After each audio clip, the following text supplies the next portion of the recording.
캘리포니아주 모든 지역에서 미용실과 소매상 그리고 쇼핑몰들의 실내 영업이 가능해졌지만은 LA 카운티만 소극적인 모습을 보이고 있어 비즈니스 오너들의 반발이 거세게 일고 있습니다. 코로나19 사태가 장기화되고 있는 가운데 주요 대기업들이 본격적인 구조조정에 나서는 것으로 나타나 실업자들이 더 늘어날 전망입니다. 또 최근 인종차별 등에 항의하는 시위 사태가 전국적으로 벌어지고 있는데 연방 하원에서는 시위자들의 실업수당 받을 자격을 박탈하는 내용의 법안이 발의됐습니다. 오늘은 이러한 내용들을 전해드립니다. 주영수 국장, 안녕하십니까. 어서 오십시오. 네. 이 게빈 뉴섬 캘리포니아 주지사가 지난 금요일에 이 코로나19 관련 지역 가이드라인을 변경하면서 이 모든 미용실과 소매상 그리고 쇼핑몰들의 실내 영업을 오늘부터 이제 허용을 했었는데 LA 카운티는 아주 소극적인 입장을 나타내면서 이 업주들의 반발이 커지고 있습니다. 네, 그렇습니다. 오늘 뭐 메이저 방송사들도 그런 보도를 하고 있고요. 지금 뭐 보도가 나온 것처럼 LA를 제외한 남가주 다른 카운티들, 뭐 오렌지 카운티, 리버사이드 카운티, 샌버나디노 카운티, 벤투라 카운티 이런 카운티들은 그 캘리포니아 주정부 발표대로 오늘부터 이제 그런 그 업소들의 실내 영업을 지금 허용하고요.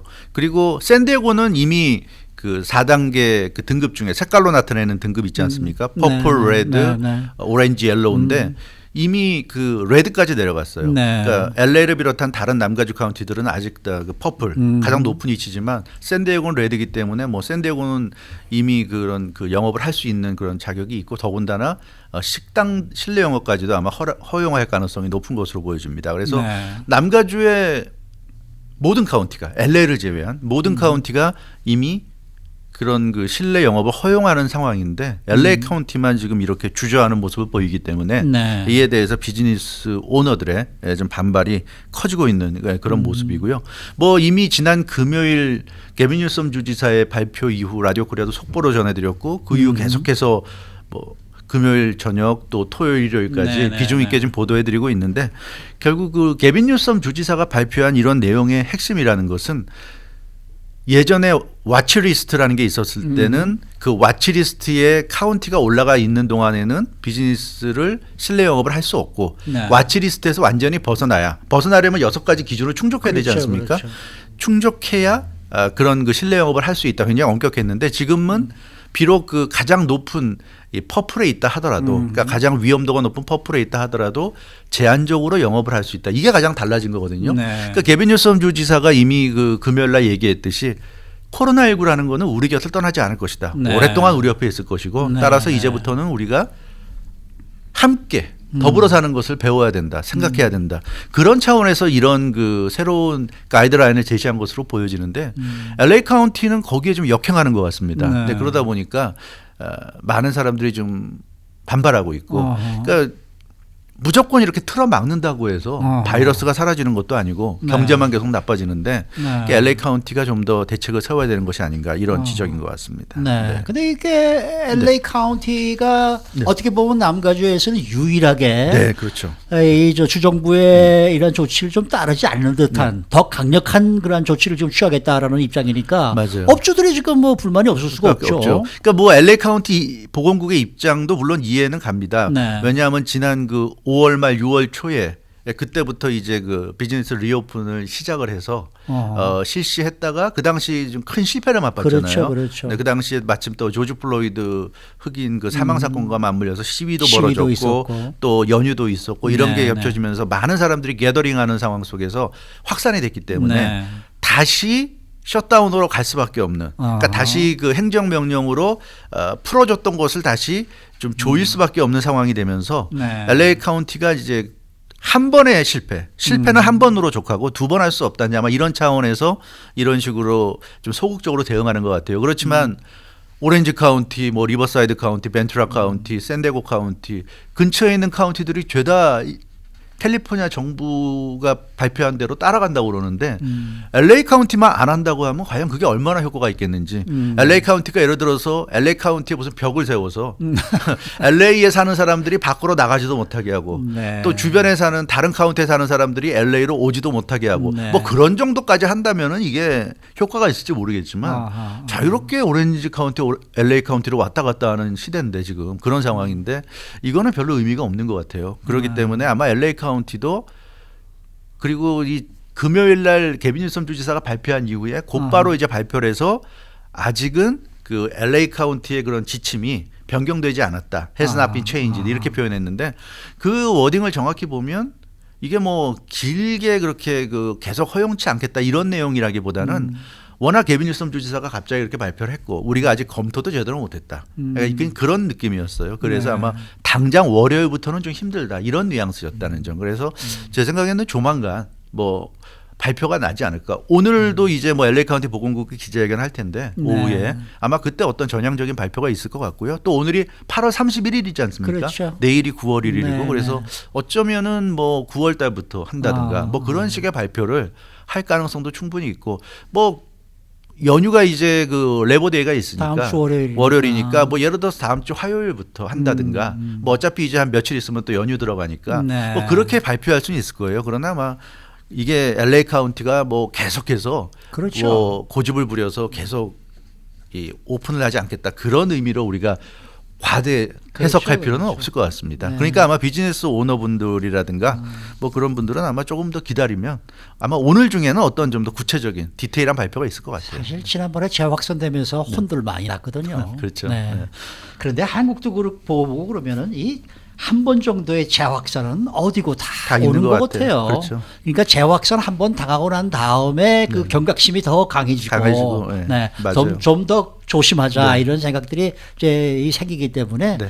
어떻게 보면 뭐 이 단계적인 그런 저것이 아닌가 이런 생각이 좀 그리고 합니다. 뭐 게빈 뉴섬 주지사도 얘기했지만 25%의 제한을 두고 그렇죠. 최대한 수용할 수 있는 인원의 25%까지만. 그러니까 그런 식의 제한을 두고 지금 오픈하는 거니까 어떻게 보면 이번 기회를 잘 활용해서 그렇죠, 그렇죠. 예, 이게 정상적인 경제 활동을 하면서도 우리가 코로나를 이겨낼 수 있다는 거를 네. 우리가 좀 계기로 삼아야 되지 네. 않을까 그런 느낌이 좀 있습니다. 자, 그러나 저러나 지금 뭐 별로 그렇게 좋지 않은 소식이 네. 하나 들어오고 있는데 이 코로나19 사태가 지금 장기화되면서 네. 6개월여에 달하는 가운데 이 대기업들이 지금부터 본격적인 이 구조조정에 나선다 이런 소식이 들어와 있다면 네, 아무래도 이 대기업들은 그런 어떤 이익이라든가 손해에 민감하다 보니까 지금 결국 그 직원 감축으로 나서는 것 같습니다. 네. 야후 파이낸스가 각 분야별 대기업들이 지난 수개월간 계속된 코로나19 사태 때문에 글로벌 경제 불확실성이 커지자 구조조정으로 대응하고 있다 이렇게 보도했어요.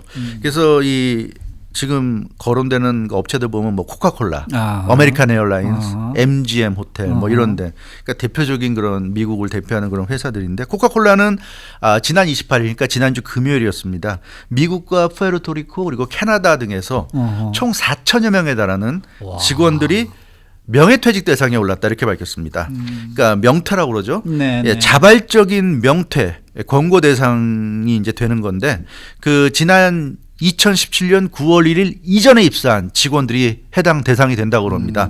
그러니까 2017년 9월 1일 이전에 입사한 직원들은 모두 자발적인 명예퇴직 권고 대상이고요. 코카콜라는 명예퇴직 대상 직원들에게 회사가 제공하는 바이아웃 패키지를 받아들이든지 예, 그러면 다소간의 어떤 금전적인 이득을 안고 이익을 나갈 주겠죠. 거고 예, 네. 그게 아니면 그 안 받아들이면 비자발적으로 해고될 것이다. 이렇게 통보한 것으로 알려졌습니다. 그래서 아마 코카콜라 많은 직원들이 지금 고민을 할 것으로 보이고요. 클라우드 컴퓨팅 서비스 제공업체죠. 세일즈포스. 세일즈포스도 지난 26일 지난주 수요일 날 직원들에게 구조조정 계획을 전달했다고 합니다.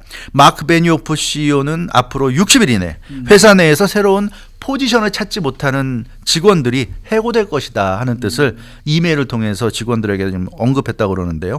약 한 1,000여 명 정도가 해고될 것으로 보인다고 합니다. 그러니까 이 세일즈포스는 이제 소프트웨어 회사이기 때문에 그 특성상 수익을 창출할 수 있는 새로운 포지션을 직원들 스스로 발견해서 그렇게 옮겨가면 해고되지 않을 수 있지만 지금 그 자리에 그대로 머물면은 결국은 해고될 것이다. 이게 이제 CEO의 통보 내용이라고 그럽니다. 그래서 한 대략 1,000명 정도 해고가 예상되고 있고요. MGM도 역시 최근에 직원들에게 서한을 보내서 18,000여 명이 무급휴가를 떠나게 될 것이다 이렇게 통보했다고 합니다. 오늘도 지금 조금 전에 나온 소식 보니까 MGM 그 디트로이트 카지노 거기서도 지금 1,100명이 지금 해고된다 하는 그 통보를 지금 받았다는 소식이 오늘 나오고 있는데요. MGM도 아주 본격적으로 지금 그 해고에 돌입하고 있는 모습입니다. 근데 가장 구조조정이 지금 대대적으로 지금 실시될 곳이 어떻게 보면은 이제 항공업계죠. 항공업계죠. 맞습니다. 네, 뭐 가장 어떻게 보면 코로나19로 직격탄을 맞은 곳이니까 지금 세계 여행이 굉장히 지금 힘들잖아요. 그렇죠. 예, 그래서 아메리칸 에어라인스는 그 덕 파커 CEO가 지난 25일 역시 지난주였습니다. 전 직원들에게 이메일을 보내서 구조조정을 구체적으로 통보했다고 합니다. 이 이메일에 따르면 오는 10월 1일을 기해서 약 19,000여 명의 직원들이 해고되거나 무급휴가를 떠나게 됩니다. 덕 파커 아메리칸 에어라인스 CEO는 워싱턴 정치권의 재정적 지원이 없다면 10월 1일을 기해서 대량 해고가 현실화될 것이라고 분명히 언급했습니다. 그러니까 당초 코로나19 사태가 일어난 초기에는 9월 30일쯤이면 코로나19 사태가 종식되고 항공 여행이 정상으로 돌아갈 것이다 하는 그런 예측이 많았지만 지금은 그런 예측이 맞지 않는다는 것을 모두가 알게 됐다 이렇게 그 아메리칸 에어라인스 CEO가 얘기했고요. 그래서 지금 현재 항공 여행 수요를 감안할 때 아메리칸 에어라인스의 올 4분기 항공 운항 횟수가 좀 절반 이하가 될 것으로 그렇게 지금 예측했고 특히 국제선 운항은 1년 전 같은 기간에 비하면 25% 4분의 1 정도 수준에 그칠 것이라고 예측했습니다. 그러니까 이렇게 운항이 안 되니까 수익이 떨어질 것이고 그러니까 결국 그 구조조정 외엔 방법이 없다 이런 얘기고요. 유나이티드 에어라인스도 지금 심각한 재정난을 겪고 있습니다. 그래서 항공기 조종사들이 대거 감원될 것으로 보이는데요. 유나이티드 에어라인스도 지난 27일 그러니까 지난주 목요일 날 직원들에게 역시 이메일로 구조조정과 관련된 이 메모를 보냈는데 10월 1일부터 11월 31일까지 그러니까 두 달이죠. 두 달 동안 항공기 조종사들 3,000명을 무급휴가 보낼 것이다 이렇게 언급했다고 합니다. 유나이티드 에어라인스는 이 메모에서 워싱턴 정치권이 250억 달러 지원을 해주지 않는 한 이 항공기 조종사들에 대한 무급휴가가 불가피하다 이렇게 지적했는데요. 250억 달러 지원이라는 것은 항공업계가 생존을 하기 위해서 반드시 필요하다고 워싱턴 정치권에 요청한 금액이라고 합니다. 그래서 현재 항공업계는 자력으로는 지금 회생하기가 참 어려워서 워싱턴 정치권의 도움만 지금 바라보고 있는데 뭐 요즘 아시다시피 뭐 민주당 공화당 할 것 없이 전당대회하고 그러느라고 바빠서 그렇죠. 언제 뭐 지원안이 통과될지도 모르고 하니까 이렇게 되면 결국 직원 해고로 갈 수밖에 없다. 이게 지금 항공업계 입장인 것 같습니다. 참 이렇게 되면 큰일이죠. 다시 또 실업자들이 양산될 것이고 그런 것이 좀 아쉽습니다. 자, 인종차별에 항의하는 시위가 계속되고 있는데 연방 하원에서는 또 이 시위대에 참가하는 사람들 실업수당 지급을 제한하는 내용의 법안이 법제화된다. 이것도 무슨 내용입니까? 이게 오늘 많은 언론사들이 보도한 내용인데요. 짐 뱅스 공화당 소속 인디애나주 연방 하원 의원이 Support Peaceful Protest Act를 발의했습니다. 그러니까 이 Support Peaceful Protest Act는 시위자가 폭력이나 파괴 등의 행동을 하는 경우에 실업수당 받을 수 있는 자격을 상실하게 만드는 그런 내용입니다. 거기다 추가적으로 재정적 책임도 져야 한다고 하는데요. 즉 시위자가 체포돼서 재판에서 유죄가 확정되면 경찰이 그러니까 그 사람을 체포하기 위해서 경찰력이 동원돼서 그 사람을 잡을 때까지 막 일을 하지 않았겠습니까? 그 모든 비용을 지불하게끔 하는 그런 내용입니다. 그래서 이 짐 뱅스 하원 의원은 폭력 행사 등 이 시위에서 불법적인 행동을 한 범죄 혐의로 유죄가 확정되면 그에 따른 책임을 재정적으로 지우는 것이 법안의 목적이다 이렇게 설명했습니다. 그래서 이건 그러니까 정상적인 시위를 제한하는 건 아니고 시위를 하다가 뭐 폭력을 행사한다거나 뭐 밴달리즘 파괴를 한다거나 뭐 이래서 사람들에게 피해를 줄 경우 범죄가 될 경우에 거기에 따른 제약을 가하겠다 이런 내용이 되겠습니다.